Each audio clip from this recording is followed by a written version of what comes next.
இதனாலும் கர்த்தருடைய வார்த்தைக்கு நேராக என்னுடைய இருதயத்தை சிந்தையை நான் திருப்புவோம். கர்த்தர் நம்மோடு கூட பேசுவாராக. எடுத்தவர்கள் வாசிக்கலாம். கலாத்தியர் 3ஆம் அதிகாரம் 10ஆம் வசனம். நியாயப்பிரமாணத்தின் கிரியைக்காரராகிய யாவரும் சாபத்துக்கு உட்பட்டு இருக்கிறார்கள். நியாயப்பிரமாண புஸ்தகத்தில் எழுதப்பட்டவைகளை எல்லாம் செய்யத்தக்கதாக அவைகளில் நிலைத்திராதவன் எவனோ அவன் சபிக்கப்பட்டவன் என்று எழுதியிருக்கிறதே. 13ஆம் வசனம். மரத்திலே தூக்கப்பட்ட எவனும் சபிக்கப்பட்டவன் என்று எழுதியிருக்கிறபடி கிறிஸ்து நமக்காக சாபமாகி நியாயப்பிரமாணத்தின் சாபத்திற்கு நம்மை நீங்களாக்கி மீட்டு கொண்டார். அல்லேலூயா. கவனிங்க, இப்ப 2 வசனங்களை நம்ம வாசிக்க கேட்டோம். 10ஆம் வசனம் இப்படியாய் சொல்லுகிறது, நியாயப்பிரமாணத்தின் கிரியைக்காரராகிய யாவரும், நியாயப்பிரமாணத்துக்கு உட்பட்டு இருக்கிற, நியாயப்பிரமாண கிரியைகளுக்கு உட்பட்டு இருக்கிற யாவரும் சாபத்துக்குள்ளாக்கப்பட்டிருக்கிறார்கள். நியாயப்பிரமாண புஸ்தகத்தில் எழுதப்பட்டவைகள் எல்லாம் செய்யத்தக்கதாக அவைகளில் நிலைத்திராதவன் எவனோ அவன் யார்? சபிக்கப்பட்டவன். நியாயப்பிரமாணத்தின்படி செய்ய ஒருவனால் முடியவில்லை என்று சொன்னால் அவன் அதிலே சபிக்கப்பட்டவனாய் மாறுகிறான். அதே 13ஆம் வசனம் வரும்பொழுது இப்படியாய் சொல்லுகிறது, மரத்திலே தூக்கப்பட்ட எவனும் சபிக்கப்பட்டவன் எழுதியிருக்கிறபடி கிறிஸ்து நமக்காக சாபமாகி நியாயப்பிரமாணத்தின் சாபத்திற்கு நம்மை நீங்களாக்கி மீட்டு கொண்டார். அல்லேலூயா. சிலுவையினால் சாபத்திற்கு விலகினது அதிசயம். ஆமென். அதிசயங்களை தியானிக்கிறதுல இந்த நாளிலே கர்த்தருடைய அதிசய கிரியை என்ன, கர்த்தர் எனக்காக செய்த கிரியைகளிலே அதிசயம் என்ன அப்படின்னா, யாராலையும் மாற்ற முடியாத, யாராலையும் என்னை விட்டு எடுக்க முடியாத, உலகத்திலே ஒருவராலும் கிரியை செய்ய முடியாத, அதுக்கு பிரயாச்சித்தம் செய்ய முடியாத, அதற்கு பரிகாரம் செய்ய முடியாத ஒரு காரியத்தை கிறிஸ்து எனக்காக சிலுவையிலே செய்து முடித்தார். அதுதான் சாபத்தில் இருந்து என்னை விடுதலை ஆக்கியது. அல்லேலூயா. சாபத்திற்குள்ளே இருந்த என்னை, சாபத்தின் வலையிலே இருந்த என்னை கர்த்தர் அவருடைய சிலுவையினால் விடுதலையாக்கினார். அதற்கு அவர் கொடுத்த விலைக்கிரயம் பெரியது. கவனிங்க, சாபம் அப்படின்னு நீங்கள் வேதத்தில் ஒவ்வொரு காரியங்களை தியானிக்க ஆரம்பித்தா, சாபன்ற டாப்பிக்கில் வேதத்தில் நிறைய காரியங்கள் சொல்லப்பட்டு இருக்கிறது. ஆதியாகமத்தில் ஆதாம் ஏவாளில் அவர்கள் தவறு செய்த பொழுது ஏற்பட்ட நாட்களில் இருந்து உண்டான ஒவ்வொரு காரியத்திலும் இந்த சாபம் என்கிற காரியம் என்ன செய்கிறது? வருகிறது. முதலாவது கர்த்தர் அவர்களுக்கு சொன்ன காரியம் என்ன? நீங்கள் உங்கள் சாகவே சாபீர்கள் என்று ஆண்டவர் கொடுத்த அந்த கட்டளையை அவர்கள் மீறினதிலிருந்து சாபம் உட்பிரவேசிக்கிறதா இருக்கிறது. நம்ம வாழ்க்கையில் எப்போது சாபம் ஆரம்பிக்குது அப்படின்னா, கர்த்தருடைய வார்த்தைக்கு நம்ம என்னைக்கு கீழ்ப்படிய மறுக்கிறோமோ, கீழ்ப்படியாமல் போகிறோமோ, அன்னைக்கு சாபத்தின் பாதையில் போய், சாபத்தின் வழியில் போய் நம்ம என்ன செய்கிறோம்? நிற்கிறவர்களாக இருக்கிறோம். அங்கிருந்து சாபம் என்ன செய்கிறது? நம்மை பின்தொடர்கிறதாய், நம்மை விடாது பிடிக்கிறதா இருக்கிறது. கவனிங்க, இந்த சாபத்தினுடைய தன்மை என்ன அப்படின்னா, உங்களை மீண்டும் கர்த்தர் சமூகத்தில் சேர விடாதபடி என்ன செய்யும்? இழுத்து கொண்டு போயிடும். அது நம்மை அடிமைத்தனத்துக்குள்ள என்ன செஞ்சிடும்? கொண்டு போய் விட்டுரும். அல்லேலூயா. யோசேப்பு அரசாண்டு அவன் அரசனுக்கு கீழே இருக்கும் பொழுது அவனுடைய நாட்களிலே அவனுடைய குடும்பமாய் அங்கே போனவர்கள் ஆசீர்வதிக்கப்பட்டவர்களாய் போனாங்க. எப்படி போனாங்க? ஆசீர்வதிக்கப்பட்டவர்களாய். நல்ல சாப்பாடு, பஞ்சம் உலகம் முழுசும், அங்கே தெருவில் எங்கே பார்த்தாலும் பஞ்சம். ஆனால் அந்த நாட்டில் மட்டும் செழிப்பு. அங்கே யோசேப்பு தான் ராஜாவாய் அவருடைய கைகள் அதிகாரங்கள் கொடுக்கப்பட்டு இருக்கிற. இப்போ அந்த நாட்டுக்கு அவனுடைய குடும்பமே போய் என்ன செய்யுது? பஞ்சத்தில் செழிப்பாக வாழுது. நல்ல ஆசீர்வாதத்தோடு கர்த்தர் அவர்களை என்ன செய்கிறார்? ஆமாம், வாழ வைக்கிறார். அல்லேலூயா. போயிட்டு சாபம் முடிஞ்ச உடனே, அதை பஞ்சம் முடிஞ்ச உடனே என்ன செஞ்சிடணும்? நம்பிக்கையுடைய சிறைகளே திரும்பிடணும். அல்லேலூயா. ஆமாம், நம்முடைய மைண்டில் நம்ம நிறைய நேரத்தில் என்ன நினைக்கிறோம் அப்படின்னா, நமக்கு இதுதான், இந்த இடம்தான், நம்ம ஆண்டவருடைய சமூகத்தை விட்டு பிரிஞ்சு வந்துட்டோன்ற அந்த எண்ணம் என்ன செய்யாமல் இல்லாதபடிக்கு இந்த உலகம் நம்ம என்ன செய்கிறது, மதிமயங்க வைக்கிறது. ஆண்டவருடைய சமூகம் எது, இது 1000 தான் இருந்தாலும் சொந்த வீடு மாதிரி என்ன செய்யாது. அல்லேலூயா. என்னதான் ஒருத்தங்க, இப்போ எங்கள் பாட்டி திருநெல்வேலியிலேருந்து எங்கள் வீட்டில் வந்து தங்குறாங்க. வீடு டைல்ஸ் போட்டு நல்லா கீழே மொசைக் தர, அட்டாச் பாத்ரூமு, என்னென்ன வசதி வேணுமோ எல்லாம் செஞ்சு எங்கள் அப்பா என்ன செய்கிறாரு, தனியாக ஒரு வீடு அவங்களுக்குனே ஒரு கட்டின மாதிரி ஒரு வீடு என்ன செஞ்சுருக்கிறாரு. ஆமாம், பெட்டு, கட்லு, தண்ணி குடிக்க பக்கத்தில் எழுந்த உடனே டார்ச் லைட்டு, ஃபேனு, எல்லா வசதியும் செய்து கொடுத்து வீட்டில் இருங்க பாட்டி அப்படின்னு எங்கள் அப்பா இருங்கம்மா அப்படின்னு சொன்னால் 3 நாளைக்கு மேலே அவங்களால என்ன செய்ய முடியல, அந்த வீட்டில் இருக்க முடியல. உடம்பு சரியில்லாமல் போய் ரொம்ப இளைச்சி போய் ரொம்ப கஷ்டப்பட்டு ஐயோ அப்போவோன்னு என்ன செய்கிறாங்க, இருக்கிறாங்களேன்ற அளவுக்கு வந்ததுக்கு அப்புறம் எங்கள் அப்பா மனசு கேட்காம என்ன செய்ய, மீண்டும் ஊருக்கு கொண்டு போயிடுவோன்னு ஊருக்கு கொண்டு போய் இறக்கி விட்டது தான் பாருங்க. அந்த ஊர் காற்று மூச்சில் பட்ட உடனே அதுக்கு உயிர் வந்த மாதிரி என்ன செய்கிறாங்க, நல்லா சாப்பிட்டாங்க. அந்த கடை வீதியில் போய் அந்த எங்கள் ஊரில் விற்கிற அந்த தண்ணி சட்னியை வாங்கிட்டு வந்து இட்லியில் ஊற்றி ஒரு வேளை சாப்பாடு தொண்டை இறங்காதுன்னு நினச்ச ஆள் நல்லா 2 இட்லி 3 இட்லி கட்டுன்னு கட்டிட்டு குச்சி பிடிச்சி நடக்க ஆரம்பித்தாச்சு. 3ஆவது நாள் வீட்டில் ஒய்யாரமாக சமைக்க ஆரம்பித்தாச்சு. அல்லேலூயா. 1 வாரத்திற்குள் அப்படியான ஆள் 1 வாரத்திற்குள் இப்படி ஆகிவிட்டது. ஏன் அப்படின்னா அந்த ஆளுக்கு அந்த இடம் தான் என்னது, உயிர். அவங்களுக்கு அங்கே தான் மனசு என்ன செய்யும், அந்த வீடு, அந்த காற்று, அந்த ஊர், அந்த மக்கள், அந்த கடை, அந்த வீதி, இது இல்லைன்னா அவங்களால என்ன செய்ய முடியாது. நீங்கள் ஆக சிறந்த நல்ல ஒரு பெரிய ஒரு பொக்கிஷமான ஒரு இடத்த உங்களுக்கு கொடுத்தாலுமே கூட அவங்க இருதயம் என்ன செய்யாது. அல்லேலூயா. ஏன்னா அதுதான் அவங்க வாஞ்ச, அதுதான் அவங்க இடம், அதுதான் அவங்களுடைய விருப்பம். எவ்வளவு குவாலிட்டியாக கொடுத்தாலும் அவங்களுக்குன்னு இருக்கிற அந்த இடத்துல தான் அவங்க இருதயம் என்ன செய்யும், இருக்கும். அல்லேலூயா. விளங்குதா? ஏன் சொல்ல வரேன்னா, அந்த நம்ம எங்கே இருக்கணும் அப்படின்னு சொல்ல வரேன். இப்போது ஆண்டவர் நம்மளை எதிர்பார்க்குறது என்னென்னா, நமக்குன்னு ஒரு பாலும் தேனும் ஓடுற தேசத்தை கொடுத்துட்டார். அங்கேருந்து சாபத்தை விலக்கிட்டார். அங்கேருந்து 11 ஜனங்கள் கூட்டங்கள் எல்லாத்தையும் என்ன செஞ்சிட்டார், நமக்காக அடித்து எல்லாத்தையும் என்ன செஞ்சிட்டார், க்ளீன் பண்ணி ரெடி பண்ணி உங்களுக்கு என்ன செஞ்சிட்டார். அங்கேருந்து மறுபடியும் வெளியேறலாமா, கொண்டு போய் ஒரு இடத்துல வச்சுட்டாரு. அங்கே இருந்து என்ன செய்யக்கூடாது, வெளியேறக்கூடாது. 2வது, அங்கே அவர் சொன்ன கட்டளையை மீறவும் கூடாது. அல்லேலூயா. இந்த 2 காரியங்கள் அங்கே அவர்கள் செய்தாங்க, சாபம் வந்தது. இங்கே யோசேப்பின் நாட்களில் அவங்க எவ்வளவுதான் ஆசீர்வாதத்தோடு கூட அங்கே பஞ்சத்தில் பிழைத்து செழித்து இருந்தாலும் அவங்களுடைய வாழ்க்கை எங்கே முடியுது, எங்கே முடியுது? 1 நாள் 2 நாளா, 5 வருஷம் 10 வருஷமா? அல்லேலூயா. நீண்ட நாட்கள், வருஷங்கள், கிட்டத்தட்ட தலைமுறைகள்.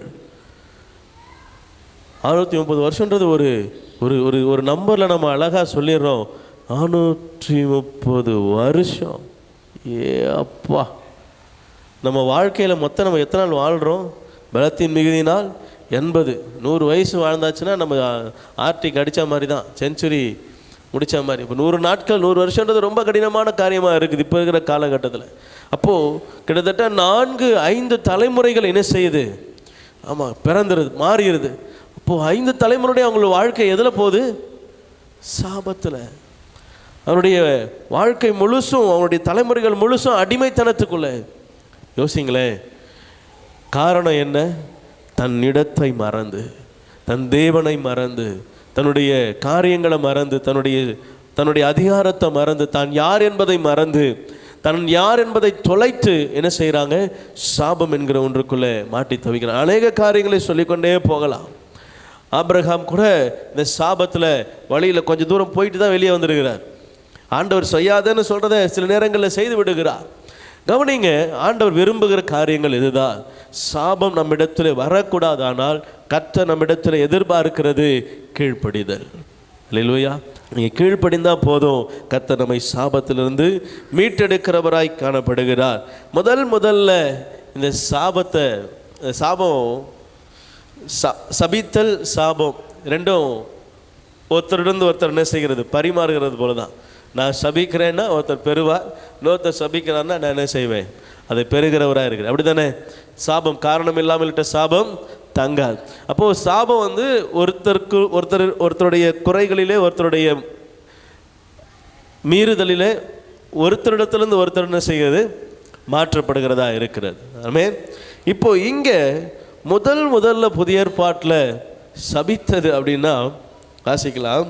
மத்தேயு 26:74. அப்பொழுது அவன் அந்த மனுஷனை அறியேன் என்று சொல்லி சபிக்கவும் சத்தியம் பண்ணவும் தொடங்கினான். யார் அந்த நபர்? பேதுரு. யார் அவர்? யாருடைய சீஷன்? இயேசு கிறிஸ்துவுடைய சீஷன். அவர் என்ன செய்கிறாரா? ஆண்டவரை சபிக்கவும் சத்தியம் பண்ணவும் தொடங்கினார். என்ன சத்தியம்? இந்த மனுஷன் யாருன்னே இவர் யாருன்னே எனக்கு தெரியாது, இவரை நான் பார்த்ததில்லை, இவரிடத்தில் பேசினதில்லை, இவர் யாரோ எவரோ, அவரை நான் அறியேன் என்று சொல்லி என்ன செய்கிறார், சபிக்கிறார். அவர் நாசமாக போட்டோம், அவர் எப்படி போனால் எனக்கு என்ன, அப்படி தான் சபிக்கிறதுக்கு அர்த்தம். அந்த வார்த்தையெல்லாம் அங்கே என்ன செய்யலை, எழுதப்படலை. ஆனால் அவர் சபிப்பதுனா அதுதான். அந்த மனுஷன் பாவத்துக்குரியவன், அவன் சாபத்திடானவன், அவன் யாருன்னு எனக்கு தெரியாது, அதுவும் சபித்தல் தான். கவனிங்க, முதல்ல கர்த்தருடைய சிலுவை மரண பாடுகளில் அவர் ஆரம்ப அந்த நாட்களில் அவரை பிடித்து கொண்டு போகிற அந்த இடத்திலிருந்து அவரோடு கூட பயணித்தவர்கள் யாரும் இல்லை. அவரை தூரத்தில் பேதுரு பின்தொடர்ந்தான் போட்டிருக்கலாம். அந்த பின்தொடர்தலும் கூட அந்த மனுஷன் தேவனுக்கு உண்மை உள்ளவனாக இருக்க என்ன செய்யலை, முடியலை. தேவனுடைய வார்த்தைக்கு கீழ்ப்படிய முடியலை. கவனிங்க, முதல்ல அவருடைய சிலுவை மரண பாடுகள் ஆரம்பிக்கும் பொழுது அவரை பார்த்து சபித்த முதல் நபர் அவருடைய சீஷன். அவன் கூட அப்பம் புசித்தவர்கள், அவரோடு கூட இருந்த அதிசய அற்புதங்களை கண்டவர்கள். முதல்ல சபிக்கிறவனும் யாரு தான்? சீஷன் தான். அல்லேலூயா, அல்லேலூயா. முதல்ல அது படிக்கும், அது வாசிக்கும் போது எனக்கு ரொம்ப ஆச்சரியமாக இருந்துச்சு. என்ன ஆண்டவரே, சாபன்ற வார்த்தை முதல்ல வர்றது சீஷனுடைய வாயில தான். அதுவும் உண்மை குறித்து தான் அவன் என்ன செய்கிறான், சபிக்கிறான். பாருங்க சூழ்நிலைகள் எப்படியாய் மாற்றப்படுகிறது. அடுத்த கீழே வாசித்தீங்கன்னா அவன் போய் மனங்கசந்து அழுகிறான். நல்லது, அவன் மறுபடியும் மீண்டுமாய் அவன் தன்னை ஆண்டவருக்குள்ளே வருவதற்கு தன்னை அர்ப்பணித்து கொண்டான். கர்த்தர் அவனை பயன்படுத்துகிறார். எல்லாம் ரெண்டாவது. ஆனாலும் அந்த வசனம் அந்த மாறாதில்லை. அந்த வசனத்தை நீங்கள் மாற்ற முடியுமா? மாற்ற முடியாது. 74வது வசனம் 74வது வசனம் தான். அல்லேலூயா. பைபிள் அந்த வசனத்திலிருந்து எடுத்து போட முடியுமா? முடியாது. அப்போ அவர் செய்ததுனால இன்றைக்கி நம்ம பேசாமல் இருக்கிறோமா? முடியாது. அது இன்னும் காலம் எத்தனை வருஷமானாலும் இந்த வசனம் அப்படியே என்ன செய்யும், இருக்கும். அவர் சபித்தது, அவர் வார்த்தையிலே அவர் மிஞ்சி அவரோடு கூட நான் இருந்ததில் அந்த மனுஷன் யார் என்று சொல்லி மறுதளித்தது தான். கவனிங்க, சாபம் எல்லாருடைய வாழ்க்கையிலும் என்ன செய்கிறது இல்லை, பெரிய தாக்கத்தை பெரிய பாதிப்பை உண்டாக்குறது. ஆனால் சிலருடைய வாழ்க்கையில் பெரிய பாதிப்பை என்ன செய்கிறது, உண்டாக்குறது. அதற்கு அடிப்படை ரொம்ப ரூட் என்னன்னா கீழ்ப்படியாமை. ஆமென். பேதுரு இந்த இந்த இந்த வார்த்தைக்குள்ளே வந்திருக்காம இருக்கலாம். இது எப்படி, இந்த சபிக்கிறதுல மறுதளிக்கிறதுல இதில் வராமல் இருந்திருக்கலாம். அவனுடைய காரியம் என்னன்னா முந்தி அதனால் என்ன செய்வார். ஒரு தீர்க்க தரிசனம் அந்த ஒரு சர்க்கிளில் உருவாகுது. என்ன சர்க்கிள் தெரியுமா? இப்போது நான் ஒன்று பேசுகிறேன், என்னை பேச விடாதபடி ஒருத்தர் என்கிட்ட ஒன்று பேசுகிறார். இப்போ நான் என்ன செய்கிறேன், யாரை சூஸ் பண்ணலாம்? சரி, யாரையும் வேண்டாம். நான் ஒருத்தர்கிட்ட பேசுகிறேன். இப்போ ஒரு நபர் இங்கே நிற்கிறார், நான் அவர்கிட்ட பேசுகிறேன். பிரதர் நீங்கள் எப்படி நான் நல்லா இருக்கிறேன். சரி இந்த என்ன பண்ணா பிரதர் நீ யோ நான் சொல்ல வர்றது முதல்ல என்ன செய். நான் என்ன கேட்க வரன்றதுக்கு முன்னாடி அதுக்கு ஆன்சர் என்ன செய்யுது. இந்த வேலையை தான் பேதுரு ஐயா பார்த்தாரு. ஆண்டவர் என்ன சொல்ல வராங்க, நான் மரணமானாலும் நம்ம ஜீவனம். சரி நீ நான் எப்படி ஒரு சிலுவையில் அரைஞ்சாலும் நான் என்ன செய்ய மாட்டேன், உங்களை மறுதளிக்க மாட்டேன். நீ என்ன சொல்ல வரேன்னா, இங்கே பார் இன்னைக்கு கோழி கூவுறதுக்குள்ளே நீ 3 வாட்டி மறுதளிக்கிறா இல்லையான்னு பார். இல்லையா அவன் சொல்லி முடிக்கிறதுக்குள்ளே ஆண்டவர் சொல்லி முடிச்சிட்டார். இது தீர்க்க தரிசனன்ற வார்த்தைக்குள்ளே இடத்துக்குள்ளே வந்தாலும் இது வர வேண்டிய அவசியம் இல்லை. அவன் வார்த்தையினால் அந்த தீர்க்க தரிசனம் செய்யுது நிறைவேற வேண்டிய சூழ்நிலைக்குள்ளே வருது. அவர் அமைதியாக இருந்திருந்தார்னா, கம்முன்னு இருந்திருந்தா, கர்த்தர் சொல்கிற வார்த்தையை கேட்டிருந்தாருன்னா இந்த இடத்துக்குள்ளே அவர் வந்திருப்பாரான்றது சந்தேகம் தான். வந்திருக்க முடியாது. அல்லேலூயா. ஒருவேளை தூரத்தில் பின்தொடர்ந்தான்ற அந்த வசனத்தோடவே கூட அவர் என்ன செஞ்சிருக்கலாம், அந்த இடத்துல இல்லாமல் கூட போயிருக்கலாம். அது பின்பதாக கூட அவர் என்ன செஞ்சிருக்கலாம், அவங்க எல்லாரையும் தரிசனமாகிறார், அவர்கள் பார்க்குறாங்க, ஆண்டவர் எழுந்து வர, அதெல்லாம் அடுத்த சம்பவத்தில் கூட அவர் வந்திருக்கலாம். ஆனால் இந்த மனுஷன் மறுதளித்தான், கூடவே இருந்தவன் சீஷன் மறுதளித்தான் அப்படின்ற அந்த இடம், அந்த அந்த சம்பவம் அங்கே நிகழாமல் இருந்திருக்கணும். அப்படின்னா இவன் முந்தி பேசுகிறோன்னு நினச்சிடக்கூடாது. ஆண்டவர் வார்த்தைக்கு சொல்ல வர்றதுக்குள்ள அவர் என்ன சொல்ல வராரு, என்ன கேட்க வராரு, என்ன பேச வராரு, எதையும் கேட்கறதுக்கு முன்பதாக இவரா படன்னு அதுவும் ஒரு விதமான கீழ்ப்படியாமை தான். அல்லேலூயா, அல்லேலூயா. இங்கே பாருங்க, நான் தலைப்பு தான் அப்படி எடுப்பேன். கீழே உங்கள் மெசேஜ் எல்லாம் நம்ம என்ன செய்யணுன்றது தான் வரும். நீங்கள் இவனை எவ்வளோ முறைச்சாலும் சரி, நீங்கள் எவ்வளோ என்னை ஆடு ஊன்னு பார்த்தாலும் சரி, இதுதான் எனக்கு வருது. இது என்னுடைய ஆவியிலிருந்து நான் பேசுகிறது. ஆமென், அல்லேலூயா. ஆமாம், ப்ரிப்பேர் பண்ணுற போது வேணால் சமத்தில் உட்காந்து ஆண்டவர் என்ன செய்யட்டும் கேட்டு எழுதும்போது வசனத்தை எழுதலாம். வந்து நின்னா இப்படி தான் வருது. அல்லேலூயா, அல்லேலூயா, அல்லேலூயா. இது உங்களுக்கு ஆசீர்வாதமாக மட்டும்தான் இருக்கும். அது என்னுடைய விசுவாசம். என்ன ஆண்டவர் சொல்கிறாரு, எதை எடுக்கணுமோ அதை எடுத்தீங்கன்னா வர வேண்டியது தானாக வரும். ஆமென். வரப்போ ஒரு விவசாயி அடைச்சிட்டு தண்ணி எங்கே பாயணும்னு நினைக்கிறாரோ அங்கே வெட்டி விடுறார். கவனிச்சிருக்கீங்களா? எங்கே பாயணுமோ அந்த இடத்துல அந்த வரப்பை தோண்டி விட்டாச்சுன்னா, எடுத்து விட்டாச்சுன்னா ஆட்டோமேட்டிக்காக தண்ணி என்ன செய்யும், ஆட்டோமேட்டிக்காக தண்ணி வரப்போ மூடி வச்சுக்கிட்டு தண்ணி உள்ளே போகலன்னு சொன்னால், யுகங்கள் ஆனாலும் தலைமுறைகள் மாறினாலும் வரப்பு மாறாவிட்டால், அடப்பு எடுக்காவிட்டால் தண்ணி உள்ள. அல்லேலூயா. ஒற்றுக்கொள்கிறவர்கள். ஆக அடப்பு எடுக்கணும் அப்படின்னா கீழ்ப்படியணும்.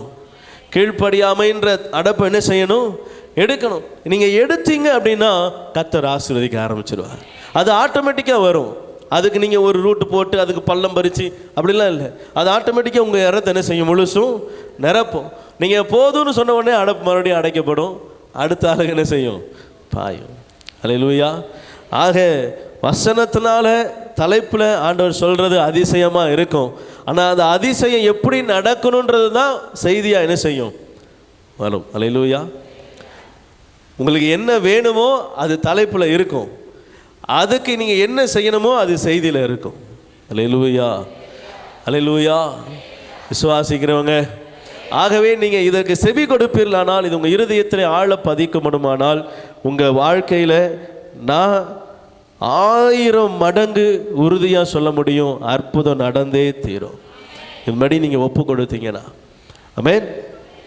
சிலுவையில் முதல்ல சபித்தது யாரு? சிலுவை மரண பாடுகள் வரலாற்றில் அது ஆரம்பிக்கும் போது முதல்ல சபித்தது யாரு? கூடவே இருந்த சீஷன். ஏன் சபித்தான்? கீழ்ப்படியாமை. ஆண்டவர் வார்த்தைக்கு, அவன் பேச்சுக்கு முக்கியத்துவம் கொடுக்க விரும்பலை. அவனுடைய வார்த்தை முன்பதாக இருக்கணும்னு நினைக்க ஆரம்பிக்கிறான். 16 அதிகாரத்திலே அப்படி ஆரம்பிச்சிட்டார். 26 அதிகாரம் வரும்போது அப்படி தான் இருக்கிறார். அவருடைய காரியங்களை கிரியைகளில் மாற்றம் இல்லை, அவருடைய வாழ்க்கையில் மாற்றம் இல்லை. ஆண்டவர் அவனுடைய இருதயத்தை மாற்றுவதற்காகவே இந்த மறுதளிப்பு என்கிற ஒரு இடத்தை என்ன செய்கிறார், அவனுக்கு வைக்கிறார். அவன் மனம் கசந்து அழுது பின்னாடி என்ன செய்கிறான், அதை யோசித்து பார்க்குறான். ஆண்டவர் என்ன செய்ய மாட்டுறாரு? என்னை மன்னிக்கிறவர். அல்லேலூயா. இந்த சம்பவத்துக்கு அப்புறம் என்ன பண்ணுறாரு தெரியுமா? ஆண்டவர் என்னை மன்னிப்பாரோ மன்னிக்க மாட்டாரோன்னு மீன் பிடிக்கவே போயிட்டார். நான் அவனை மன்னிச்சிட்டேன் அப்படின்னு சொல்கிறதுக்கு தான் மீண்டும் அவனை ஆண்டவர் என்ன செய்கிறாரு? ஸ்பெஷல் காலிங் கொடுத்து அனுப்புகிறார். பேதுருவையும் கூட்டு வந்திருப்பா, அவனையும் என்ன செய்யணும்? பார்க்கணும். அவனை கூட்டு வா. அவனை கூட்டு வரும்போது அவனுக்கு வேறு ஸ்பெஷல் டிஷ் வேறு சமைச்சு வைக்கிறார். வாங்க ராசா, மருந்தடிச்சிங்க, சபிக்க வேறு செஞ்சீங்க, வாங்க ஓடியாங்க சாப்பிடுங்க. சாப்பிட்டுட்டு இன்னும் கொஞ்சம் என்ன செய்யுங்க. அல்லேலூயா. ஆண்டவர் நேசிக்கிறவர். கவனிங்க, நம்ம கீழ்ப்படியாமல் இருந்தால், ஒரு காலத்தில் கீழ்ப்படியாமல் பிள்ளைகளாக இருந்தோம், ஒரு நேரத்தில் ஆண்டவரை அறியாமல் இருந்தோம், ஒரு நேரத்தில் கர்த்தருக்கு தூரமாக இருந்தோம். ஆண்டவர் சொல்கிறாரு, நீங்கள் அப்போ அப்படி இருந்திருக்கலாம், இப்போ ஏற்றுக்கொண்ட பிற்பாடு அப்படி என்ன செய்யக்கூடாது? இருக்கக்கூடாது. ஆமென்.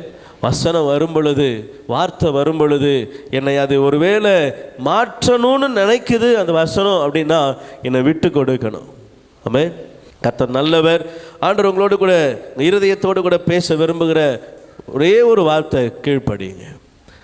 ஆமென். மேன்மைக்கு முன்னானது தாழ்மை. நீங்கள் தாழ்மையாக இல்லை, கீழ்ப்படிதலோடு இல்லை அப்படின்னா நம்ம கர்த்தருடைய ஆசீர்வாதத்துக்கு பங்குள்ளவளாக இருக்க முடியாது. சாபம் நம்ம வாழ்க்கையில் தொடர ஆரம்பிச்சிடும். ஆமென். அல்லேலூயா. இப்போ தொடரக்கூடாது. நன்மை தான் என்ன தொடரணும், கிருபை தான் என்ன தொடரணும். சாபம் தொடரக்கூடாதுன்னா நான் கீழ்ப்படியாமைக்குள்ளே என்ன செய்யக்கூடாது? போகக்கூடாது. கீழ்ப்படியாமை என்னிடத்திலே காணப்படக்கூடாது. ஒருவன் எல்லாருக்கும் மேலே அதிகாரம் செலுத்தணும்னு விரும்பினா முதலாவது அவன் எல்லாருக்கும் என்ன செய்யணுமா? வேலைக்காரனா என்ன செய்யணுமா? இருக்கணும். அவன் தான் சிறந்த தலைவன் என்று வேதம் சொல்லுகிறது. அல்லேலூயா. அல்லேலூயா. வெளிப்படுத்தல் 22:3 வாசித்து நம்ம முடிக்க போகிறோம். இனி ஒரு சாபமும் இராது. இனி ஒரு சாபமும் இராது. தேவனும் ஆட்டுக்குட்டியானவரும் இருக்கிற சிங்காசனம் அதில் இருக்கும். இருக்கிற சிங்காசனம் அதில் இருக்கும். அல்லேலூயா. ஆமென். இங்கே வசனம் அழகா சொல்லுது, இனி என்ன செய்யாது? சாபம் இராது. இனி ஆட்டுக்குட்டியானவர் இருக்கிற இடத்துல என்ன இருக்காது? சாபம் இருக்காது. ஆட்டுக்குட்டியானவர் எங்க இருப்பார்? அப்போ அங்கே தான் சாபம் இருக்காதுன்னு. கரெக்டு தான், அதுவும் ஒரு விதத்தில் உண்மைதான். ஆட்டுக்குட்டியானவர் எங்கே இருக்கிறாரோ அங்கே என்ன செய்யாது? சாபம் இருக்காது. இப்போ ஆண்டவர் என்னுடைய இருதயத்தில் வாழ விரும்புகிறார். அவர் என்ன நேசிக்கிறார். அவர் என்னோடு கூட இருக்க விரும்புகிறார். நான் போகும் இடமெல்லாம் என்னோடு கூட வர விரும்புகிறார். உன் தேவனாகிய கர்த்தர் நீ போகும் இடமெல்லாம் உன்னை என்ன செய்வார்? ஆசீர்வதிப்பார். அவனோடு கூட வருவார். இப்பெல்லாம் வாக்குத்தத்தமான வசனங்களை கேட்கிறோம். ஆண்டவர் நம்ம பார்த்து சொல்கிற ஒரே ஒரு காரியம், நான் உன் கூட இருக்கும் பட்சத்தில் சாபம் என்ன செய்யாது? நெருங்காது.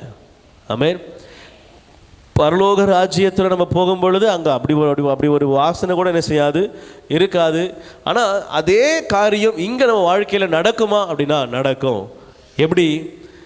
தேவனுடைய உண்மையாய் அவரை நோக்கி பார்க்கிற முழு இருதயத்தோடு அவரை நோக்கி கூப்பிடுகிற இருதயம் தேவாட்டுக்குட்டியானவர் வாசம் பண்ணுகிற ஸ்தலமாக இருக்கும். அவர் வாசம் பண்ணுவார். ஆனால் அந்த இடத்திலே சாபம் இராது. ஆமென். உங்கள் இருதயத்தில் ஆண்டவர் வாசம் பண்ணுறாரா?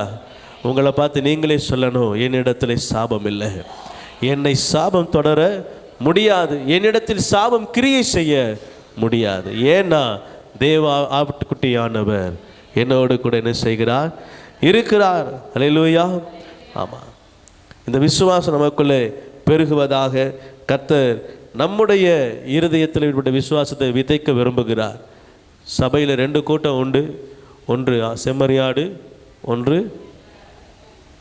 அல்லேலூயா வெள்ளாடு. தனிஷ்டப்படி செய்யும், தனிஷ்டப்படி போகும். தலை குனிவு என்பது அதன் வாழ்க்கையிலே வராது. அதற்கு எவ்வளவு நீங்கள் பழக்குவித்தாலும் வராது. அது எப்பொழுதும் தலையை இப்படியே பார்த்து கொண்டே என்ன செய்யும்? செல்லும். அதனுடைய எண்ணங்கள் சிந்தைகள் எல்லாம் தான் என்ன விரும்புகிறோம், தான் என்ன பிடிக்கும், தனக்கு என்ன நல்லது, அது யாருடைய வீடு எங்கே இருக்கிறது, யாருடைய பூச்செடி, என்ன மரம் வளர்க்கிறார்கள், அது எப்படி வேலி அடைத்திருக்கிறார்கள், என்ன காரியம் என்று அதுக்கு தெரியாது. அதுக்கு தெரிந்ததெல்லாம் மேய வேண்டும், எல்லாவற்றையும் கடித்து திங்க வேண்டும். நீங்கள் எவ்வளவு ஆசையாய் வளர்த்தாலும் அதை கடித்து திங்கும். அதன் முடியை மட்டுமாவது பிடித்துவிட்டு வளர விடாதபடி செய்துவிட்டு போய்விடும். ஆனால் செம்மறியாடு அப்படி அல்ல. மெய்ப்பன் எங்கு தன்னை அமர்த்தி சாப்பிட சொல்லுகிறாரோ, எந்த இடத்துல தன்னை நடத்துகிறாரோ, அவர் எங்கே என்னை கொண்டு போகிறாரோ அந்த இடத்துல போய் என்ன செய்யும்? மேயும். அல்லேலூயா. தனக்கு அல்லாத இடத்துல அவர் என்னை விரட்டுகிறார். என்னை ஏதோ வேறு விதமாய் அவர் முன்பதாக என்னிடத்திலே பாசமாய் பேசுகிறது போல அல்லாமல் வேறு ஏதோ ஒரு வித்தியாசமான சவுண்டு கொடுக்கிறார். ஆனால் நான் அந்த இடத்தை விட்டு ஓட வேண்டும் என்று அவர் எனக்கு என்ன செய்கிறார்? சொல்லுகிறார். நான் ஓட வேண்டும்னு என்ன செஞ்சிடும்? அல்லேலூயா.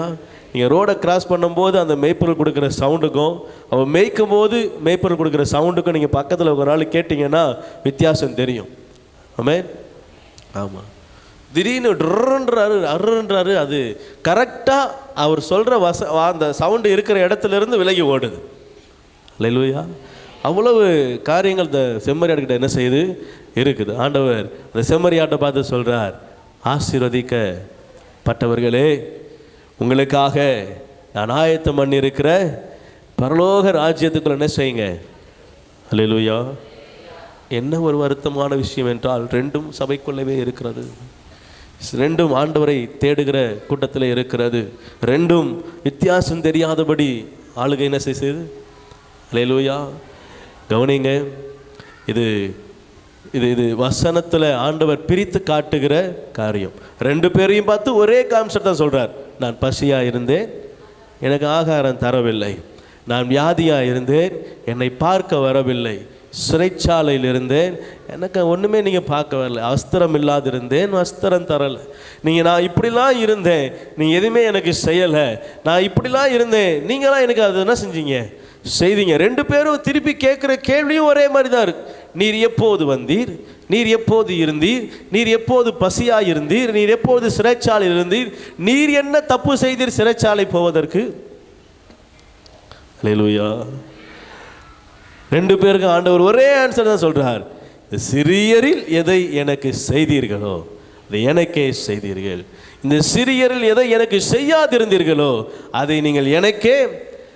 அல்லேலூயா. ரெண்டு பேரும் ஒரே கூட்டம், ஒரே இடத்துல இருக்கிறவங்க தான், ஒரே மாதிரி குரூப்பில் இருக்கிறவங்க தான். அந்த ஒரு குரூப்பை ரெண்டாக பிரித்து நீங்கள் இதெல்லாம் எனக்கு செய்தீங்க, நீங்கள் இதை எனக்கு செய்யலை. ரெண்டு பேரும் கேட்குறாங்க, நாங்கள் எப்போ செய்யலை? நீங்கள் இதில் சின்னவங்களுக்கு யாரெல்லாம் செய்யாமல் இருந்தீங்களோ எனக்கே செய்யாமல் இருந்தீங்க. ஆமென். அல்லேலூயா. ஆக கீழ்ப்படிதல் உங்கள் இருதயத்தில் ஆழ பதிக்கப்படட்டும். இந்த நாளிலே உங்கள் வாழ்க்கையில் அதிசயம் நடக்கிறதுக்கு உங்கள் இருதயம் கீழ்ப்படிதலுக்கு தன்னை ஒப்பு கொடுக்கட்டும். ஆமென். கீழ்ப்படுகிற இருதயம் ஆசீர்வதிக்கப்படும். வேதத்துக்கு தன்னை ஒப்பு கொடுக்கிற இருதயம் ஆசீர்வதிக்கப்படும். நீதிமானின் சந்ததி ஆசீர்வதிக்கப்படும். அல்லேலூயா. கர்த்தர் உங்களை ஆசீர்வதிப்பாராக. அப்படியே ஒரு நிமிஷம் கண்களை அப்படியே இருந்த வண்ணமாய், நீங்கள் முழங்கால் கூட படையிட வேண்டாம், அப்படியே இருந்த இடத்துல இருந்த வண்ணமாய் உங்கள் கண்களை மூடி ஒரே ஒரு நிமிஷம் வசனத்துக்கு தன்னை ஒப்பு கொடுக்கலாமா? உங்கள் இருதயத்தில் வசனத்தை கொண்டு வாங்க. ஆண்டவரே, இனி ஒரு சாபம் இராதுன்னு வெளிப்படுத்தல சொல்கிறீங்க. அதுக்கு அடுத்த வார்த்தை சொல்லுது, தேவன் அங்கே இருப்பாரானால், அவர் சிங்காசனம் அங்கே இருக்குமானால் அங்கே சாபம் இராது. சாபம் இந்த உலகத்தில் ஒரே மனிதனுக்குள் பிரவேசித்தது, ஒரே மனிதனால் இந்த உலகத்துக்குள் வந்தது. அதே மாதிரி புதிய ஏற்பாட்டில் ஒரே மனிதனால் மரத்தில் தூக்கப்பட்ட எவனும் சபிக்கப்பட்டவன் எழுதியிருக்கிறபடி கிறிஸ்து எனக்காக நியாயப்பிரமாண சாபங்களை சிலுவையில் செய்து முடித்து விட்டதினால் இனி சாபம் எனக்கு இல்லை. ஆனால் நான் ஒரு நாள் அந்த சாபத்தை வருவித்து கொள்ளுகிறவனா இருக்கக்கூடாது. இந்த வசனங்கள்லாம் வாசித்த பிற்பாடு தான் பின்பதாக வருகிற நிருபங்களில் வருகிறது, அவர் எல்லாவற்றையும் அவர் நேர்த்தியாய் செய்கிறார். அநேகர் கெட்டு போனாங்க, அநேகர் வழி விலகி போனாங்க, அநேகர் கர்த்தரை அறியாமல் ஓடி போனாங்க, கர்த்தரை அறிந்தும் அவரை மகிமைப்படுத்தாமல் போனாங்க. ஏன் அதெல்லாம் நடந்தது? அவர்கள் கீழ்ப்படியாமை என்கிற ஒரு காரியத்துக்குள்ளே வந்துட்டாங்க, நான் என்கிற பெருமைக்குள்ளே வந்துட்டாங்க, என்னுடையது என்ற சுயத்துக்குள்ளே வந்துட்டாங்க. அதனால் அவருடைய காரியங்கள் மாறுதலாய் முடிந்தது. ஆண்டவருடைய பிள்ளைகள் தான், தேவனை ஆராதிக்கிறவர்கள் தான். ஆனால் மாறுதலாய் முடிந்ததுக்கு காரணம் அவருடைய சுயம். ஆண்டவரே, என்னுடைய சுயம் என்னை விட்டு விலகட்டும். ஆண்டவரை பார்த்து உங்கள் இருதயம் சொல்லட்டும், என் சுயம் என்னை விட்டு விலகட்டும். நான் என்று சொல்வதற்கு என்னிடத்தில் பெரிய காரியங்கள்லாம் ஒன்றும் இல்லை. என் நீதி அழுக்கும் கந்தையுமாய் குப்பையுமாய் இருக்கிறதப்பா. உங்கள் கிருபையினால் ரட்சிக்கப்பட்டேன், கிருபையினால் வாழ்ந்து கொண்டு இருக்கிறேன், கிருபையினால் பிழைத்திருக்கிறேன், உங்கள் தயவினால் நிலைத்திருக்கிறேன். நீர் என் மேல் வைத்த அன்பினால் நேசத்தினால் தகுதியற்ற நான் இப்பொழுது உம்முடைய சமூகத்தில் தகுதி உள்ளவனாக இருக்கிறேன். எல்லாம் கிருபை தான் ஆண்டவரே. ஒன்றும் பெருமை பாராட்ட ஒன்றும் இல்லைப்பா. எங்களை தாழ்த்துகிறோம், சபையை ஒப்பு கொடுக்கிறேன். ஒவ்வொரு இருதயமும் உமக்கு உண்பதாக தாழ்மைப்படட்டும். மேன்மைக்கு முன்னானது தாழ்மை என்று சொன்னீங்களப்பா ஆண்டவரே. ஆசீர்வாதத்துக்கு நீ வைச்சிருக்கிற முதல் குவாலிஃபிகேஷனே தன்னை தாழ்த்துகிறவன் ஆசீர்வதிக்கப்படுகிறான், உண்மை உள்ளவன் ஆசீர்வதிக்கப்படுகிறான். உம்மை நோக்கி உண்மையாய் காத்திருக்கிறவன், தன்னை தாழ்த்துகிறவன் உயர்த்தப்படுகிறான். ஆண்டவரே உம்மிடத்தில் தன்னை தாழ்த்தவும் ஆண்டவரே, எல்லாருக்கும் முன்பதாக ஆண்டவரே உம்மிடத்தில் ஒப்பு கொடுக்கிறது போல உண்மை உத்தமமாய் வாழ்நாள் முழுவதும் காணப்படவும் என் தேவன் கிருபை தாங்க. ஒவ்வொருவரையும் ஏந்தி சுமந்து தப்பு வைத்து நடத்துங்க. உடைய கரத்துக்குள்ள சபையை ஒப்பு கொடுக்கிறேன், பொறுப்பெடுத்துக் கொள்ளுங்க. இயேசுவின் நாமத்தின் நல்ல பிதாவே, ஆமென்.